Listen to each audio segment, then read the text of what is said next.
Hello, everybody. Ciao. What's going on? Luca here with my good friend Justin. Hello, hello. And this is episode 3 of the Kingdom and Chaos podcast. Yes, sir. And today we are still in the Gospel of John, and we're going to be reading from chapter 11. So our verse is going to be John 11, 21 through 27. Martha said to Jesus, "Lord, if only you had been here, my brother would not have died. But even now I know that God will give you whatever you ask." Jesus told her, "Your brother will rise again." "Yes," Martha said, "he will rise when everyone else rises at the last day." Jesus told her, "I am the resurrection and the life. Anyone who believes in me will live even after dying. Everyone who lives in me and believes in me will never ever die." "Do you believe this, Martha?" "Yes, Lord," she told him. "I have always believed you are the Messiah, the Son of God, the one who has come into the world from God." So this, which many people probably know, this is the story of the raising of Lazarus. This is the kind of last big miracle that Jesus does in John's gospel before his crucifixion. And it's interesting because this is only told in John's gospel. So the synoptic gospels, Matthew, Mark, Luke, John, do not recount the story at all. Okay. But it's interesting to note that, so Martha, they scholars call this the Bethany family because they live in the town of Bethany, which is kind of a suburb of Jerusalem. Okay. And it's interesting because so Martha, her sister Mary, and brother Lazarus, this is the same Mary that in Luke 7 wipes Jesus' feet with a jar of perfume. Okay. And the location is the same as the kind of the similar recanting in Mark 14 and Matthew 26. So John, first and foremost, John's assuming his readers know this other story. Okay. Which is interesting because John does not tell that story. Okay. It's not in John's gospel. Which is super duper interesting, which kind of would add weight to the fact that we think John was written is the last of the four gospels to be written.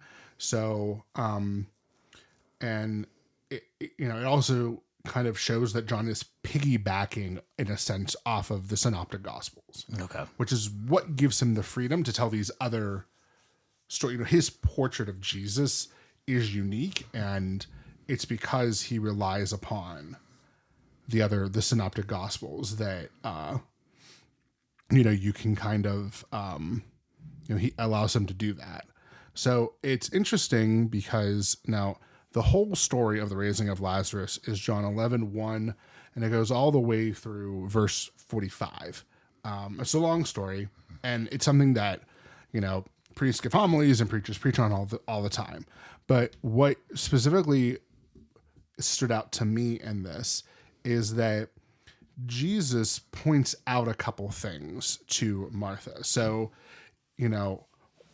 Lazarus, so just kind of for background, Jesus is somewhere else, and he gets word that Lazarus is sick. And interesting is that Mary and or Martha probably sent someone to Jesus, which means they have a good level of access to Jesus personally. Whereas other people you see, they kind of walk up to him in public.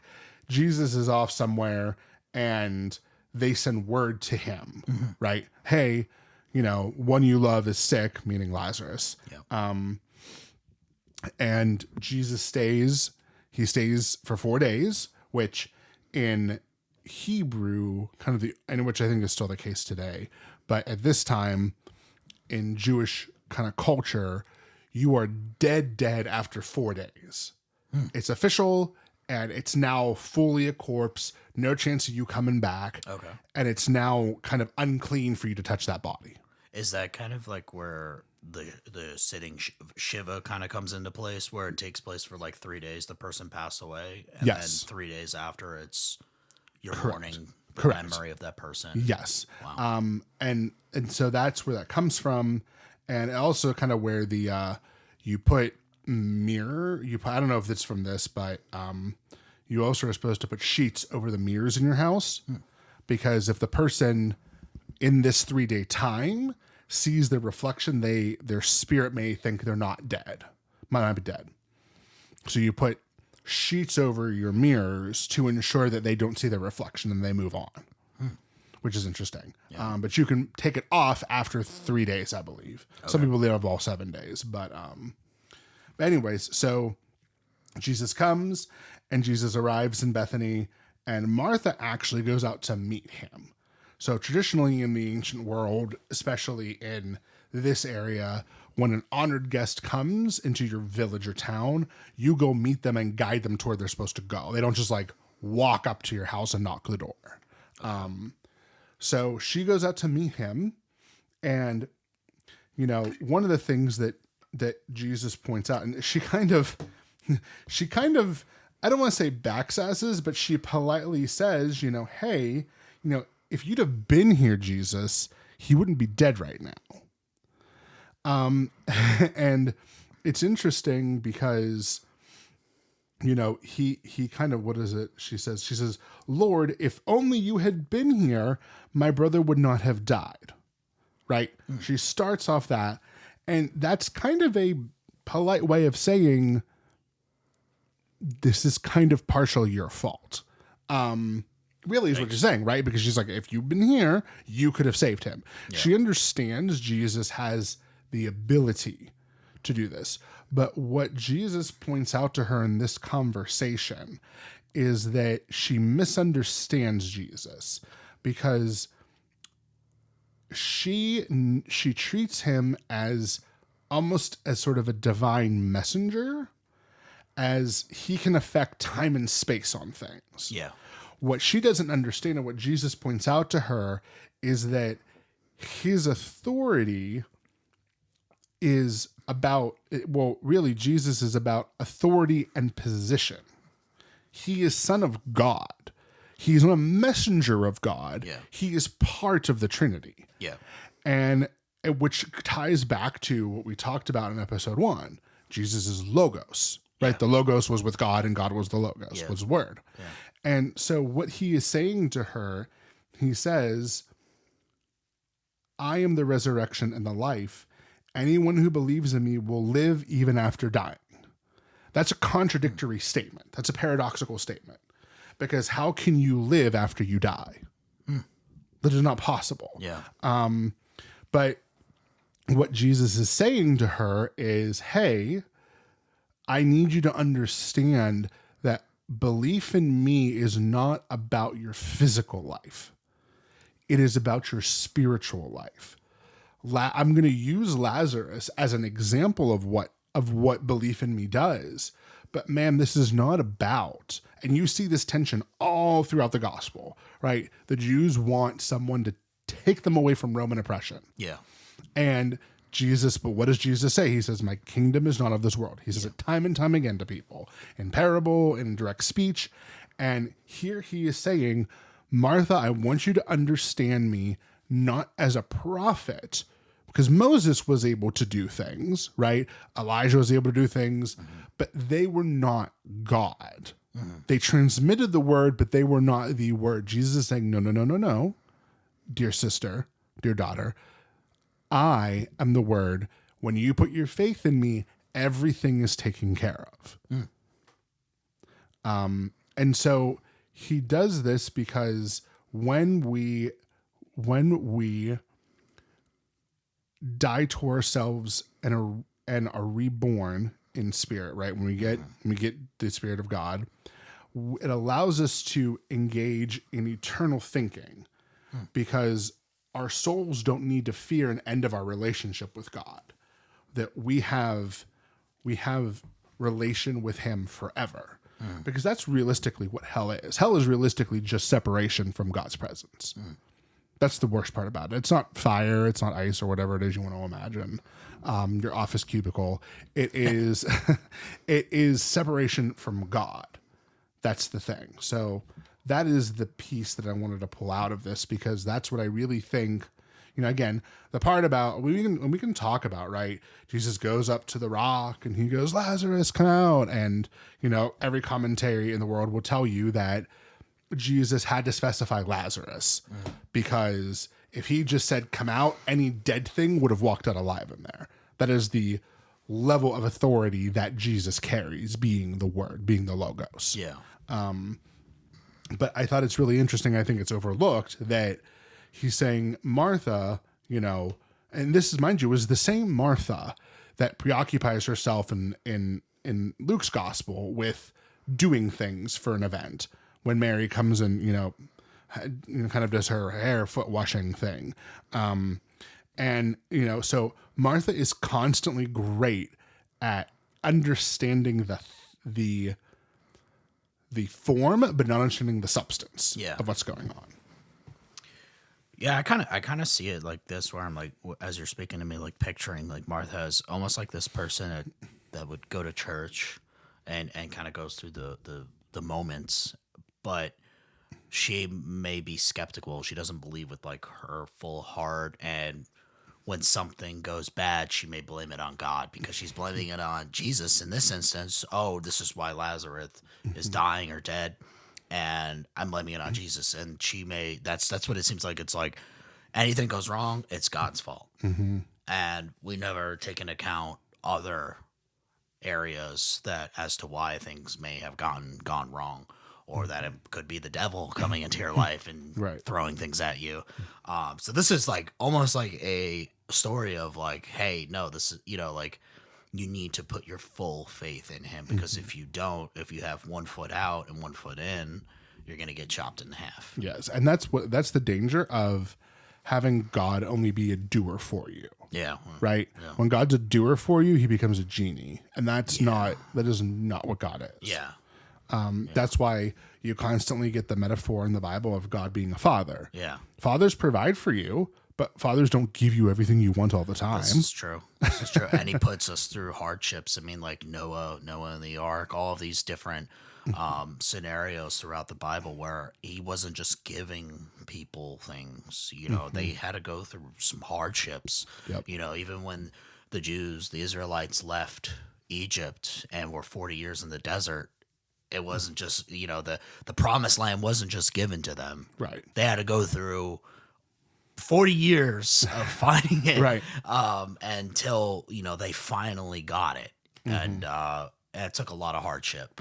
So this is, you know, definitely an instance of that where, you know, I don't think, you know, Martha is obviously going through some hardships, and Jesus teaches her a valuable lesson, and it seems like that she gets out of that and she finally understands, and, you know, kind of go through that teaching moment. And it's, you know, the other thing too is it's a loving lesson, right? He's not doing it to be a jerk to her. He's doing it because this is how you're going to understand, right? You didn't understand it when I taught it, which is okay, but this is how you're going to understand it now. And so I'm going to use, and that's why he even says in this passage, you know, he basically says something to the effect of like, you know, our friend Lazarus has fallen asleep. It was the disciples. Lazarus has fallen asleep, right? And because again, Jesus very frequently speaks with metaphor or figuratively. Jesus does this all the time. And Aramaic is kind of a language for that. It's very poetic. It's very literary in that sense. But the disciples don't understand either. And the disciples constantly the disciples never understand Jesus right away. He always kind of has to do something or say something or share something to get them to understand more. So it's not They're surprising. not the most educated. I mean, mind you, like they're fishermen, and fishermen are typically illiterate in this time. So, you know, it's not, you know, and they're also like 13, 14 when Jesus calls them. Like they're men in their time, but to us, they're teenage boys. And having done being a high school small group leader, I would not want to take the 16, 17-year-old boys I had around preaching, let alone 13 and 14-year-old ones. So, you know. But we could kind of see that like they're constantly being taught lessons. Yes. You know, because even his closest followers are not always obedient. You know, it's almost like he has to teach them lessons. Do you see the miracle Jesus does with Lazarus bringing him back from the dead? Do you see that almost like the second learning lesson to Martha? Like, now that I told you, I'm going to prove it to you once again. And now you must get it. Yeah, I mean, there's only an element of that there, and if you look at the text, she kind of says yes before he does it. Okay. So it's interesting that the sequence is we have this conversation, and again, kind of in a sort of respectful, confronting way, and then, he does, and interestingly enough, too, what she says is specifically. She says, I have always believed you are the Messiah, the Son of God, one who has come into the world from God, which is kind of very close to what we expect people to say when they say if they're a believer, right? Yeah. That's kind of almost a template for what we have people say. But there's an interlude because then Mary then goes to see him. So Mary's been at the house the whole time. And then that's when, when he sees her weeping, then he kind of, very famously, shortest verse in the Bible, Jesus wept, right? And Jesus is not like, it's not sobbing. It is, he feels the pain she is going through and losing. And that is what's driving him to tears. Yeah. And then he does, raise Lazarus. But so it's interesting. So to bring it back to your point, I think, yes, he sees that Martha understands, and then this kind of seals the deal for her. Of, hey, I'm going to literally bring him back so that you understand full circle what I'm about. But I think this is so interesting because everyone wants the resurrection. Everyone wants the miracle. Yeah. But no one ever wants to talk about the faith piece that comes before this. Oh, yeah. Yeah. Because mind you, the girls have been at the sisters have been at the house for 4 whole days now. They've been sitting around wondering, we know, like we have enough relation with Jesus to know that he'll come when we ask. Yeah. But why does he wait 4 days? That's the other piece of this is there's as you can see from her statement, there's some anger there. Yeah. Right? So I think the other thing is, I would ask this question is, what is there in your life that you are believing for, but God doesn't seem to move? How do you respond to that? Yeah, I guess it's almost like a patience too, like having patience, not like instant gratification. Like, God, give me this. God, do that. It's like, no, sometimes this can take a very long time, and then you grow wiser as someone that goes through that hardship or whatever you're going through. That's why I see it as we need to be wise and be patient in order to get the full lesson out of this. And we see that in this instance that they needed to develop more patience and wisdom in order to really feel that he is their savior. Yes. The main, in theory, they like, yeah, you are a savior, whatever, but you should have been here right away to bring back Lazarus. Right. But it's like, no, you need to really believe that I am the savior. Yes. And then we'll go forward from there. You need to have the faith first, the patience, and the understanding and the wisdom, and then we proceed from there. We go. We as humans always have it backwards. We're always concerned about the provision first, then everything else. Yeah. God's concern is always your heart first. Provision can follow because I'm God and I don't, as we say, my economy is not limited. Yeah. God's never short on cash. Yeah. Right.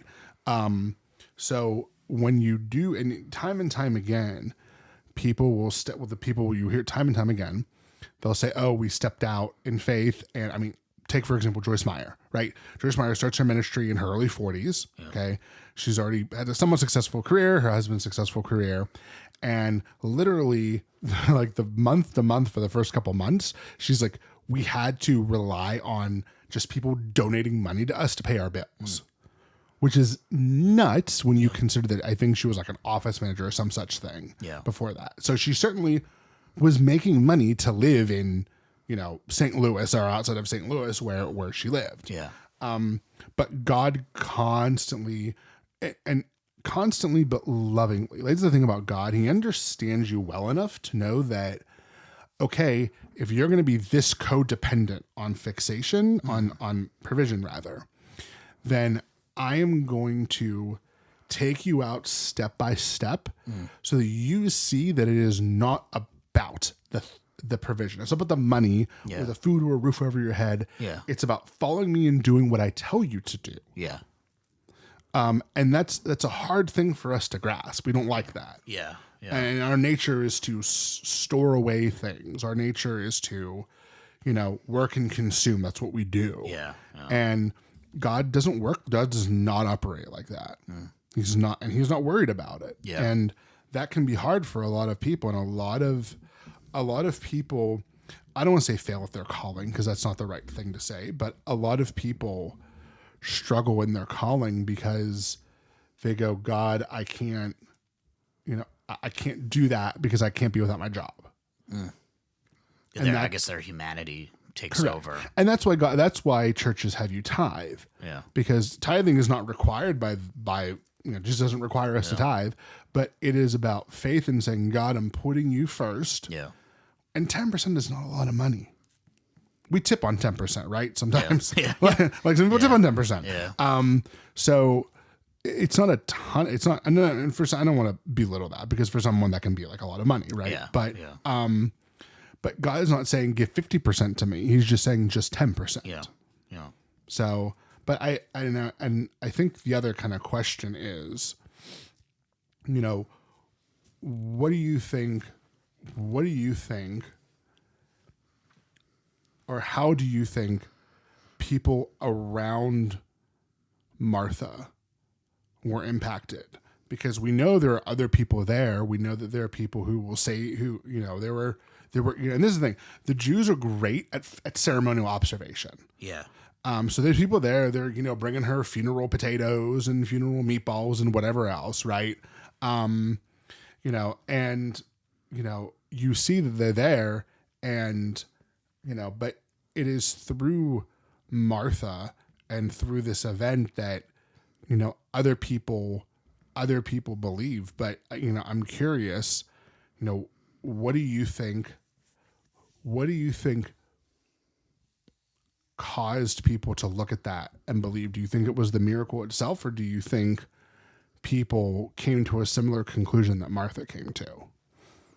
Probably. I wanted to add one more thing. Yes, go ahead. Before we go, because it just had me thinking in my head where we need, we need to have faith first before anything, and it brings us back to like a super famous Bible verse from Matthew. It's Matthew 6, verse 33. But seek first the kingdom of God and his righteousness, and all these things will be given you besides. That's this translation, but all will be added to you. Correct. Yeah. Yes. It's very true. Like how you said the Joyce Myers, where she had to rely on donations, and now look at her ministry. We see it from time and time again. Churches that will pop up very small, grow from there. Parishes that will pop up very small, and it really depends on the individuals in that parish to make a community and to grow it from there. Whether and then grow their donations, grow the evangelization, all that kind of stuff.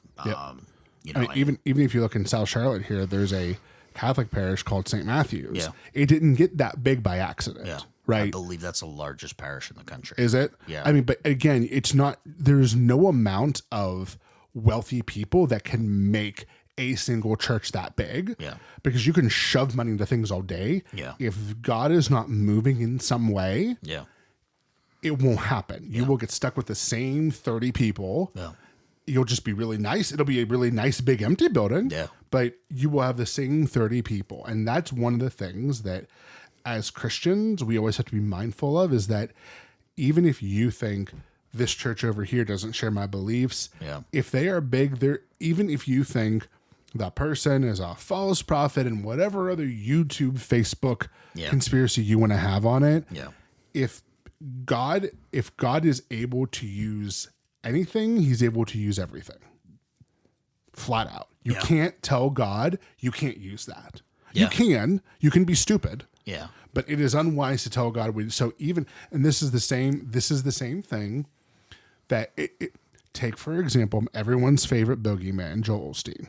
Okay. Everyone's favorite bogeyman, Joel Osteen. Yeah. But the stories out of that house, you may critique his lay preaching. Yeah. I think he's a lay preacher. I don't think he's ever been to formal seminary. You may critique his lay preaching, but what you can't argue with is that there are lives that have been changed and transformed by God through him. That's the problem, and that's what makes people dislike Joel Osteen, is because you see fruit, and you look at that fruit and go, it can't be real. And God does not, however imperfect someone is, God does not waste an opportunity to produce fruit in someone. He does not. Side note, I would like to note for the audience that Joel Osteen also started in production. So that's funny. There we go. Yeah. Who says production people cannot do great things? I think people may disagree with the first because it could operate in materialism. For sure. That's also one thing. I don't know too much about him. I've obviously heard the stories, but everybody's got their opinions. I know that his churches they'll packed. They're packed. It's just like how we were talking about St. Matthew's Parish and Ballantyne here in South Charlotte, and right down the road you got Ballantyne Campus of Elevation, packed always. I mean, they're probably a couple miles from each other, both packed churches, and they're one of many churches. I know there's, I believe there's like Central Church in Charlotte, and that's more like Pentecostal leaning. They're packed out. I know a lot of people that have gone to there. All the Elevation campuses that are around. I know that there's Freedom House. That's another non-denominational. They're packed out. You go to all these different. My church, St. Thomas Aquinas, packed out. I went to midnight mass, and it was like a full house, candlelit. In Latin. Wow. I don't think I remember. I grew up Catholic. I don't think I ever remember a midnight mass being packed. It's in my youth. I don't ever remember that. Yeah, they had a lot of people there for that one. Yeah. And I've been to midnight mass overseas and definitely not packed. But over here, I've been to one down here. I've been to one up in New York. The one in New York was even more packed. That was they had a big overflow. Okay. That was at the parish that I was actually baptized in, where my grandpa was the head of music over there and kind of changed up the whole music scene. So our family definitely had big ties with that parish. My family, we attended another parish in the town we lived in, but obviously I was my grandfather and everything being there. So, but yeah, no, it's just a beautiful thing. Different expressions. That I have, just to bring up my neighbors next door, they're Baptist, but they're Eastern European, Slavic, and they attend their churches. And I actually follow them on YouTube. It's funny, so I'll look because my neighbor plays the bass in one of their in their band. So I like seeing him on stage and everything, and they have really beautiful service as well. Just how they go about things and. It's just awesome to see, just having they're Baptist, but they also have, that Eastern European influence on there. The service is in, I believe it goes through English and Russian. So it kind of does a little bit of both. And just to have that organization, and they have a lot of youth in that church too, which is incredible. Yeah. It's like a beautiful thing. Like they have massive youth groups. The families are super supportive. Wow. So they have a big thing going on over there too. So shout out to them.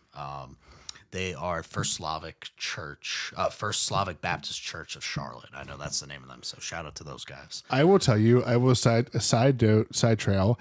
I do not ask me how you get first of anything in a town because I've never seen a second or third Baptist anywhere in a town. So I don't know. I'm glad they're first, but I don't know how you get to be first. Because I don't see a second anywhere. Show me where the second one is. So I guess when you're the first one, you get to be first. You get to be first, and that's that. It's like a First National Bank. You've never see a second National Bank anywhere. True. That is true. Anyway, sorry, that just brought me to that. I asked him that, and he's like, "Because we were the first one." So that's what the way he put it. So I was like, "Okay, shout out to you guys." Props to them. Yeah. I ain't the first anything, so here we go. Now, and I think that, and you do see, and that's the thing is, you do see, God also loves. God also, the Bible says, God loves to use the what the world considers foolish, right, to the wise of the world, and You do see that, like I remember when I found out, I think if you drive 15 minutes from where I live now, there's like a Korean Assemblies of God. Yeah. And it just floored me that there were like Pentecostal. No, I mean, it shouldn't surprise me. Yeah. But it just floored me that like there was a Korean. But I'm like, you know what, Lord, if that's how you reach people, because it seems so unlike, again, just like from your neighbors, right? Yeah. I associate that my cultural blinders are so strong that I'm like, oh, well, they might have Catholics and Eastern Orthodox, but that's all they got over there. And then like there's enough to be a First Baptist church. So I think that's, God is constantly surprising me, and God is constantly humbling me as saying, look at the ways I work. Because just when I think it's this, and this way, God is always doing something different. And, in a sense, sitting here in the States, we take it for granted because not that there are not real Christian brothers and sisters being oppressed in parts of the world, but in the U.S. in the main, in general, you are not oppressed for your religious belief if you're a Christian in general. No, definitely not.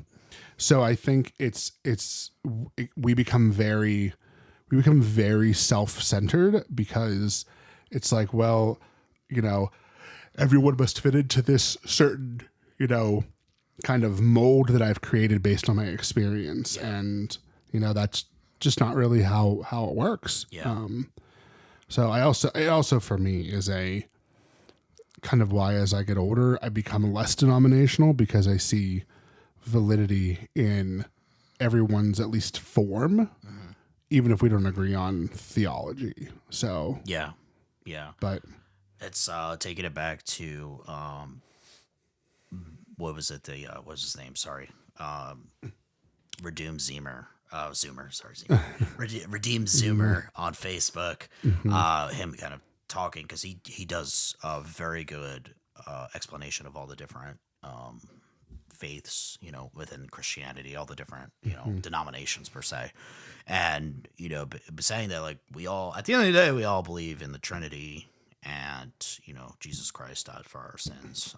Obviously, we have different expressions and different translations of the Bibles. And we can agree till we're blue, agree or disagree till we're blue in the face.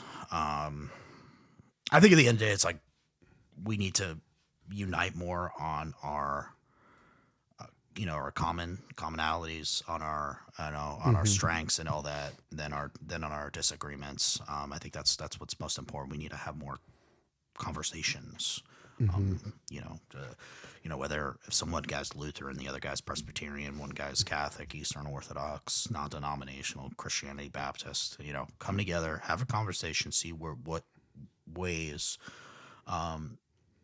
you can, and we had this discussion before we even did the podcast of, studying different translations of the Bibles or seeing what different churches do. Like, I know on one of the first two episodes we spoke about like the Ethiopian Bible and how they worship service, and it's very interesting because I know they fall under the Oriental Orthodox. And so they have different beliefs about certain things, and it's really beautiful. And that's like one of the earliest forms of Christianity. That's what some people don't understand, that like, oh, Christianity didn't hit Africa until 200, 300 years ago, but that's absolutely wrong. Right. That's wrong. And I mean, I think he was Ethiopian. I should probably look it up, but there's a eunuch that gets baptized, and he, I believe he is supposed to be Ethiopian or from that portion of Africa. Yeah, the Horn. Yes, the Horn. Yeah. And so, again, to your point, even in the Gospels, which are written in, 60, 70 AD, there's evidence of Christianity being in that part of Africa already. But, I think it is very telling that there's a certain zeitgeist afoot. There's a certain move of the Holy Spirit afoot where people are, whether they go to a specific denomination or not, there's kind of a move away from all of that, this is how we do it business, and there's more of a move towards, at least in my opinion, move towards a more kind of eclectic and ecumenical view of Christianity. Yeah. I think and rightfully so. I think the denominational. I mean, I grew up Catholic. I remember in CCD learning that my non-Catholic Christian friends were going to hell. Yeah. Like the nun teaching us told us that, which is not something I don't know that I don't, but that was church dogma for a long time. Yeah. And I don't think it's that way still, but yeah, Vatican II. Vatican II. They kind of discuss, and if you don't know what Vatican II is, it was a council, a church, the last church council that was, it was 4 years, I believe. And it was done in the 60s, or the late 50s, early 60s. I think 64 was the last year. It was like a 4 to 5 year period between two popes. I forgot the names of the popes. I'm so sorry. But basically that council brought about the way of the mass is done now. So if basically 99% of the churches, Catholic churches that you're going to go to, the mass is in ordinary form. So that's in the common language. So English, obviously we're in the United States, it's going to be done in English, or if you're in a heavily Hispanic area, it will be done in Spanish. The priest is facing you. They involve more of the laity, the layman, non-clergy members. They'll read passages in the Old Testament or non-gospel passages. So they'll incorporate more laity, and the mass is done in the vernacular compared to when before Vatican II it was done all in Latin. The priest faced away from the laity. It was much more traditional in aspects. Gregorian chants.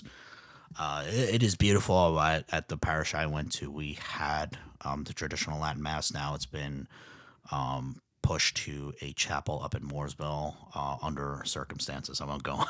I won't talk about in this podcast. Well, not in this episode. Well, we could probably do it in another episode. But yeah, so right now they do offer a Latin Mass that's done in the Novus Ordo, the ordinary form, which is still very traditional, but it's just done a little bit different than the traditional Latin Mass. But it's still very beautiful, and it's amazing to see. But yeah, I would recommend anybody to see that if you have a Latin Mass in your in your neighborhood or in your area.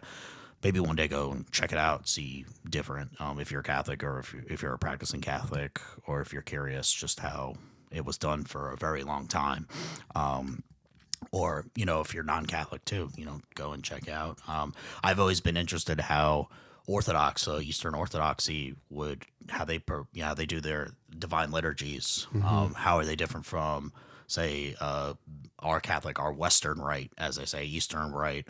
And we're blessed to have a Eastern Catholic parish. It's the Byzantine. They're a Byzantine Rite, so they're so they do things just like the Orthodox churches, except they're basically under the Pope, essentially. So they're just like Orthodox Church. If you were to walk into a Greek Orthodox Church, a Russian Orthodox Church, a Georgian Orthodox Church, whatever it may be, that's the same exact thing you're going to get. And it's really beautiful. It's very different, and it's really beautiful. It's a lot of standing. You're standing up. Traditionally, there's no chairs. Really? Yeah, there's no chairs. Yeah. Wow. So either you're standing or you're kneeling on the hard floor. Yeah. Okay. The Eucharist, so that's the bread and wine, is actually like legit like leavened bread. And they mixed it with the wine, and then the way they give it to you is like on a spoon and stuff. And in the Latin Rite, usually say, they'll say body of Christ, the priest or deacon, when they give you the Eucharist, and you say amen. In this instance, I forgot what the priest or the deacon will say to you, but you say your name, and then they repeat like a prayer.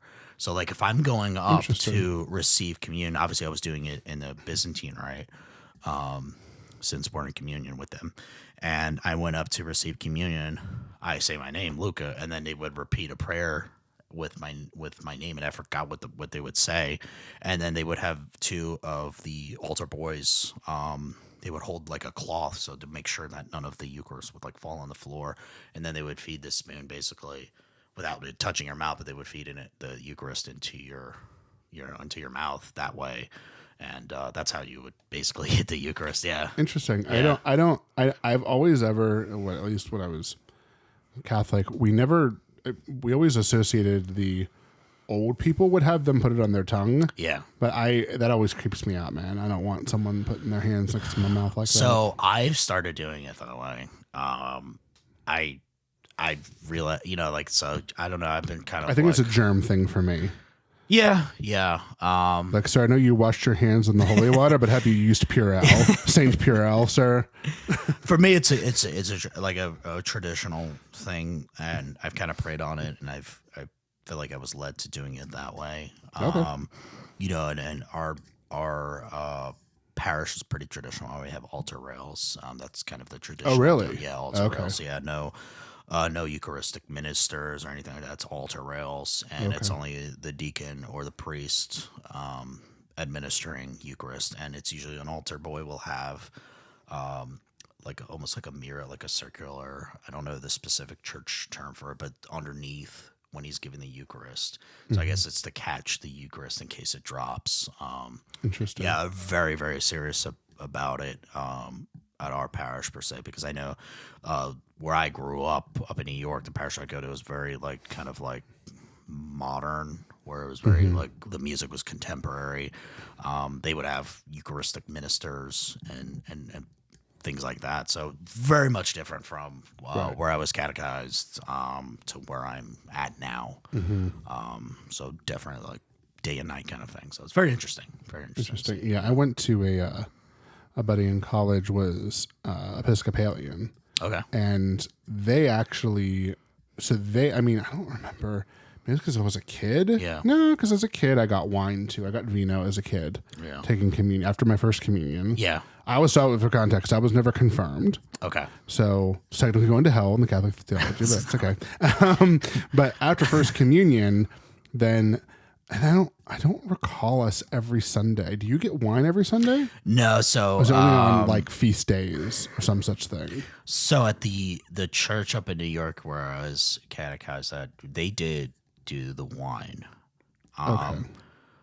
But I haven't seen that anywhere else at any other parish. So the point was that at this Episcopalian wedding, they brought out like a heavy stone chalice that they would use to like give everyone some wine. Wow. Which I thought was impressive. It was quite good wine, to be honest with you. But get this wine. Yeah, it was like, oh, this is a very nice, Cabernet. But it was the thing that it was interesting was that they used a cloth, but they held it under so that if any, like you could not, so like it did not fall on the floor. Was it where I was going with that? Yeah. Interesting. But yeah, it was very, very interesting. It brought me back. I kind of reflexively knew a lot of the wedding ceremony because it was very close to the Catholic mass I grew up with. Although I feel like more than a couple years ago, but they changed the call and response in the Catholic mass because it's definitely not what I remembered it being. Yeah. Because we went for like Ash Wednesday and I was like, I'm saying the wrong thing. Yeah. I studied the wrong book. Oh my gosh. Yeah, they changed it. So it used to be "and with you," but now it's like "with your spirit" as your response. I think that might have to do with like how it was in Latin, because is it like a more direct translation? Yeah, because I think "et tu spirito tuo" in Latin, which obviously means literally mean "and with your spirit." Yeah. And I know that's in traditional Latin mass. That's what they would say. So I think that's why they said, "All right, we're going to make it more interesting to with traditional." So we're going to say it. This is how we say it in the vernacular. I'm pretty interested about that Episcopalian. Episcopalian is actually Anglican, if anybody doesn't know. So the Church of England. Episcopalian is basically what it's called in the United States. It's because as an American, you cannot pledge to a foreign monarch. Yeah. So, whoopsies. Yeah. That didn't go very well. But so remember that revolution we just had, guys? Let's also pledge ourselves religiously. Oh, that won't go well. So Yeah, so that's yeah, they're considered what mainline Protestant. Oh yeah. A lot of our founding fathers were Episcopalian. I actually think they consider it like in the Catholic sphere now. I think if you're talking broad denominations, it is mainline, but Yeah. mainline I think for most people is like Presbyterian, Methodist. Yeah, and I think Episcopalian is. Oh, still are they considered mainline? Yeah, Okay. it's considered mainline. Yeah, because it's obviously like founding fathers where George Washington was Episcopalian. I'm probably forgetting. There's probably many others that were. A lot of them were Congregationalists, Congregation, which aren't really a thing anymore. Yeah. I mean, they are. A lot of times they're just Baptists now, but Okay. They weren't. They wouldn't be considered more like Presbyterian Congregationalists. so Presbyterians, technically Congregationalist means the congregation is sovereign. So Presbyterians, technically, the congregations on the final word. They have a governing body over them. Like PCUSA. Correct. Yeah, there's a assembly Yeah. of some sort. Yeah, you're right. That governs them. So I always thought. So you're correct. So according to Wikipedia, the largest mainline churches are called the Seven Sisters of American Protestantism, and are the United Methodist Church, the Evangelical Lutheran Church, the Episcopalian Church, the Presbyterian Church, the American Baptist Churches, United Church of Christ, and the Christian Church or Disciples of Christ. So those are the mainline guys. Yeah. I know like I said, a lot of the founding fathers were a part of. Correct. Yeah, and the Ivy League, some of the Ivy Leagues too. I know Yale, I believe, was Congregationalist, and so is Harvard. I believe they both. Yes. And Yale has the School of Divinity, which is like one of the most like the Yes. It's like the Harvard of divinity schools. yeah, Yes. yeah. It's extremely hard to get into. I think it has like a 6% acceptance rate, and I think it's like reformed, right? Is it like a reformed theology? Probably. Yeah. Most of the time, if they're not expressly evangelical, they're probably reformed. Yeah, and it's crazy because obviously, like Yale, we think of it as it's like a lot of presidents went there to become lawyers, like really good Yale law. J.D. Vance went there. The Bushes. I didn't know that. Yeah, J.D. Vance went to Yale. Yeah. Okay. Yeah, I knew the Bushes went to Yale. Yeah, that's actually where I met his wife, Usha, at Yale. Interesting. Yeah. The Bushes went there. John Kerry went there. I think like 6 presidents or something like that went to Yale. Wouldn't surprise me. Yeah, and you always think of like Yale, like, and the foundations of Yale are Christian. And they have, it actually took my neighbor to tell me that, they have a theology school there, and I blew my mind. I'm like, Yale? Like that's crazy. Like, Right. I would have never thought in a million years that Yale would have that. So that blew my mind. I thought you would go to like specific theology schools for that education. Agreed. But so that totally blew my mind, and almost like it kind of gave me like a deeper respect for those institutions. Obviously, those institutions, depending on like where you sway politically, and they'll push certain things. Obviously, the faculty will probably most likely be not religiously, like they won't practice a religion per se. I'm not trying to generalize, but just depending on I guess what department you're in, but just to see that their foundations are of that, and they still to this day have somewhat of a religious affiliation is pretty interesting. Yeah. So again, I believe they are now considered non-sectarian and interdenominational, but they are originally Congregationalist. Congregationals, okay. They also have an affiliation with a strong Episcopal affiliation. Okay. As well, which would make sense because most of those people, if you're wealthy in New England at the time, you're probably Episcopalian. A WASP. Yeah, yes, you are probably a WASP. Yes, correct. Correct. So. Yeah, but I agree. I think, what is it? William and Mary? William and Mary, yeah. I don't know. In Williamsburg, Virginia. Right. But I'm trying to think Beautiful what school. They were originally. They might have been Episcopalian. I don't. No, they were Episcopalian as well. Yes. Okay. They've always been like the Southern equivalent of Harvard. Okay. Yeah, because they're part of the Southern Ivies. Correct. Yeah. Yes. But I don't think they ever had a seminary. Okay, they're to just my knowledge. they're just affiliated like that. They're kind of like how like Villanova, Notre Dame, they're Catholic schools. University of Dallas as well. Even Georgetown. Yes. I found out as Catholic. Also, is it Notre Dame and Notre Dame? Notre Dame. Notre Dame. Our Lady. Yes. In case you didn't know. Notre Dame. Yeah. I just sang it the American way. Yeah, well, I mean, who among us does not want to say it the American way? But no, but I think that it is very telling that, and I will, let me rephrase what I'm going to say, that I want to clarify that size is not everything. Yeah. Right? To bring it kind of back circle, is that size communicates a lot, but it is not everything. Numbers matter, but they are not the only thing that matters. Because again, and this is kind of where some churches get very, populist sometimes, in that they bring in maybe a celebrity or something, and that will get butts and seats. Yeah. But it won't necessarily make believers. Yeah. So I think that's also important too, because you see what happens, like with Carl Lentz in Hillsong, New York. Yeah. If that becomes your focus, then you very quickly lose your compass. Yeah. Because, at the end of the day, realistically speaking, at the end of the day, humans are not designed for worship. To be worshipped, I'll clarify. That is a burden that we cannot carry, because that is only designed for God. And that's one of the fundamental issues with, when to say you have celebrity pastors, is that puts a certain level of worship upon them that is not intended for that. Yeah.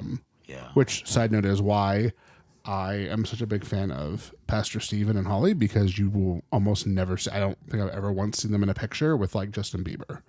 Not that Justin Bieber's a pariah, but they don't seek those kind of things. They may be famous because they're influential, but that is not their heart at all, is to be quote unquote famous. Yeah. Yeah. Like you'll see them at the Chick-fil-A up the street, 100%. They're not going to be on the streets of Hollywood. Yeah, you will certainly find Holly Furtick shopping at Target. I promise you. She shops at Harris Teeter and Target or Publix like everyone else. Yeah, like they're gonna go to the normal things. Yes. Don't their kids like attend like a public school or Christian regular Christian school? I think they attend private Christian school. Okay, but that probably has more to do with the schools around them than them wanting them to be like segregated off from people. Yeah, like they're like anybody else. Like, hey, like we're in school, and because I saw like one of the sons was wrestling, and I saw Graham Stephen Furtick was at a tournament and stuff, and he was proud of his son, how good he was. Absolutely, So that was really cool to see. It's just being a father figure, not just a guy that you see on the front of a book or something along those sorts. And that's really the thing is, like, I mean, you'll see like. He and Pastor tells the story like they actually went to Little Mama's. He and Holly went out for date night and just saw his son, right? And saw his restaurant and saw his son and his friends there, and was like just popped over. Was like, hey, like I'll pay for you guys, like just being nice, right? So they don't sit there and sit around and like Scrooge McDuck, right, into a pile of gold. That's not what they do. Yeah. They very consistently and routinely put back into the church, which routinely, I mean, we give 12% of everything the church has goes to outreach in some form. Yeah. It's extremely important. Right. So, and that's the thing, like you have some denominations that'll do it themselves. That's fine, whatever you're called to do. But I can tell you that they do not just sit there, and they do not, I mean, they drive nice cars. They do not drive fancy cars by any means whatsoever. Yeah. Neither of them owns a Rolls Royce. Neither of them owns a Bugatti. That's good. Yeah. That's good. Yeah. But I mean, so I think that it shows, because, Jesus says you will know my believers by their fruit. And when you see people, doing sorts of, and listen, Pastor Stephen has every reason on a practical sense to have a private jet. Because when you are transporting music and equipment around and they go out for elevation nights, that's a hassle. Imagine getting that through commercial airlines would be a nightmare. So he very well could have justification to have a private jet, but he does not, to my knowledge. I'm pretty sure he doesn't have a private jet. So that's the other thing too, is it really shows you, you know, because people will say, oh, well, you know, because you're a pastor, you have to have a, you know, adjacent vow of poverty, like you're a priest. And again, personally, I don't believe that. You know, that's between you and God. If you feel like you want to give everything over to the church, by all means, go ahead. But if you're like, hey, I feel a calling to give something, but not everything. Fine by me too. I guess it's like a different approach. In, you know, like Catholicism per se, because like you have, you know, the clergy that will basically they give everything to the church at that point. They, you know, they give like a oath of poverty, you know. But then you have the laity. It's like a different thing, you know. You have the laity, you know, like the first guy that comes off the top of my head is Cristiano Ronaldo. It's like a devout Catholic. Even Lionel Messi, also devout Catholic, and they're extremely wealthy. Two of the greatest soccer players to ever play the game. Everywhere they go, they're known. They're probably the two biggest celebrities in the world. And devout Christians, devout Catholics, and they're extremely rich, you know, and they do things with that money too, whatever they got to do. Apparently Gwen Stefani is a devout Catholic. I heard about that too. Yeah. Which is awesome. Because she's married to Blake Shelton, who I would imagine is not Catholic. Yeah, I don't know what. Yeah. But that's actually been a new thing, because I've heard of someone at my parish who, I believe I'd never met the individual, but I heard through second source that the male is the man, the husband in the relationship is Catholic, but then the wife is like Pentecostal or something like that. Interesting combination. And it's always been that way. It's always been that way, and I believe they were married in both churches or something along that line. Or interesting. And yeah, that's just how they have it in their family, and they both respect each other and they love each other, and that's what they do, and it's very interesting to hear. Yeah. I wonder what church, do they just go to separate churches? I think so. Interesting. Yeah, I think okay. That's how it goes. But yeah, just like, wow, they're able to you know, have a loving relationship. Not sure if they have kids or how many, if they do. So I have no idea about that, but I just know that they're both, you know, one's Catholic, the other one is Pentecostal, and they make it work. Yeah, and that's one of those things of like, you know, as Christians, can you have a mixed marriage even between denominations? Yeah. And I mean, you certainly can. I think the only thing, because you likely won't have any issues from an overall values perspective, right? You may, depending on the exact denomination church you go to. Yeah. But I the only thing I would caution, and again, if you can make it work, you know, between you, your spouse, and the Lord, the only thing I would caution is you need to have some agreement as to where your kids go to church. Yeah. Because a lot of times the consistency of attending church is because husband says because father says we're going to church, right? Which is fine if spouses have different, you know, one is going to First Pentecostal and one's going to, you know, St. Bartholomew's, excuse me. But, you know, I think that I would be curious to know, where do you take the kids? Do you take them to both? Do you take them to one, the other? Yeah. And how do you, I would be very curious to understand how that works. Yeah. Because that's one of the things, you know, from a pastoral counseling perspective, I would, not saying that you can't, again, especially if you never want to have kids, it's less of an issue. But, you know, as a couple, I would want you to be united as much as possible. And I would suggest that would imply you going to the same church. So. Yeah, it's probably. Again, not saying it can't happen, just cautioning that, you know, do we have you know, it works for us, but then, okay, who's responsible for the kids? And, do you have the right systems in place that encourage you in your marriage? Because part of the thing of going to church together is that it creates community, which creates visibleness, which, that's the whole thing. Yeah. But, obviously, like, you and Allie are Catholic.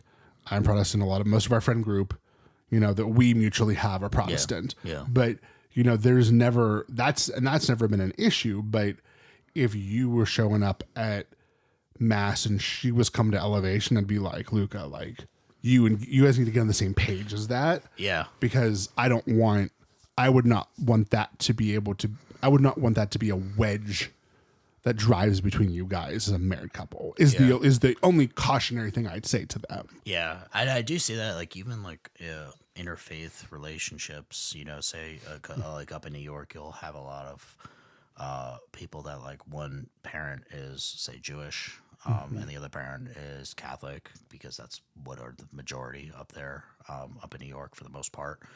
And usually the kids end up being like irreligious. They don't end up following a specific faith because neither parent really cares that much. Yep. In pursuing their faith. And, you see that and it's just kind of like a shame. It's like, oh, it's, one doesn't care about the other, or they both just don't care. And so then the kids never were brought up in faith per se. And it just dies there, it doesn't really go any further. And then eventually they end up putting their faith into something secular, like most of society, either following a sports team and willing to die for that sports team, which I find absolutely ridiculous. We all love sports, but it's not something worth dying over. I love the Pens, but I'm not going to die for the Pens anytime soon. Not happening. Yeah, it's like, come on, it's just a game. Like I've had to kind of like come to that, that mindset. Like, I'm a big Yankees fan, and obviously they didn't win the World Series last year. Bummer, but like the Lord is not with you, Luke. Yeah, I guess not that day. Not that serious. And I got emotionally distraught over it, but life goes on. It does. I'm not getting a paycheck by the team. Okay. It's the players don't know me, right? And this is what people need to realize, especially when it comes to football, because that's what it seems like. That's the big thing in America now is football. Everybody loves football. Yes, everybody's watching it on Sunday night, like it's a religion. So the real religion, people are more happy to watch a football game than they are to go to church. Yeah. Yeah, and I gotta say, like, it's the complete opposite for me now, and thank you, Jesus, for that. I find so much more, like, I guess that's my maturity and just, like, growth through faith that I find so much more, like, benefit to going to church instead of, like, watching a sports ball game. Sports ball. Right. And I couldn't say that probably like 5 years ago. It would have been like, oh, church is boring, blah, blah, blah. And, sports fun, Right. But now through, just growth of faith and maturing as a person, that's the complete opposite, where it's like you watch sports and you're like, it's kind of boring, whatever. This is cool. This part is cool. But, going to church where it's like, you grow in faith and the people you meet, amazing, the connections, the bonds, just everything, where you could help out the community with one thing, say if you're, giving like this past Thanksgiving, we bought a turkey, for an extra turkey to give to the Knights of Columbus to go and donate it to somebody in Western North Carolina. They have the angel tree where you buy presents. Cool. We bought extra Thanksgiving stuff to give to church, like anything, like it's like whatever we could do. It's just like so much better. Right. Whereas like with sports, like, do you think we're doing that and watching sports? Right. Of course not. Right. No. So. No. And I think too, it really comes back to you don't want to be, dare I use this example, right? But, South Park had their episode about the Mormons where they're just family and all they do is play board games and have hot cocoa, and that's boring. Yeah. Like that's boring after a while. Yeah. There's no variety in that. God certainly, God certainly does not mind you watching football or hockey or whatever it is you want to watch. Yeah. But when you can't turn it off, when you would rather be in, the house of sports ball, as I'll call it, versus your father's house, that's the problem. Yeah, that's the issue. That's now you are approaching idolatry realm. Yeah, well, yeah. And God's very clear on that. Don't do that. Yeah. So God wants to be first, not one of many options. Yes, true. That is so true. That is on point. And I think like us creating this podcast, per se, I think is extremely important because I want to relate to the people that I'm talking to. Mm-hmm. I don't want them to be like, I don't relate to these guys. I'm turning it off. I'm moving on. For sure. That kind of spiel. But we want to be real as well. That's why we try to have like a real conversation, per se, to all that stuff. But yeah, anyways, we're going to wrap up episode 3 here. It's been an absolute blast. And I also want to say that today is the feast of Saint John the Apostle. And we just went over John's gospel. Look at God. So that is awesome. But we're going to wrap up episode 3, and we hope to catch you guys on the next episode. If you haven't liked or subscribed on the podcast, please go ahead and do so. We're coming out with more content.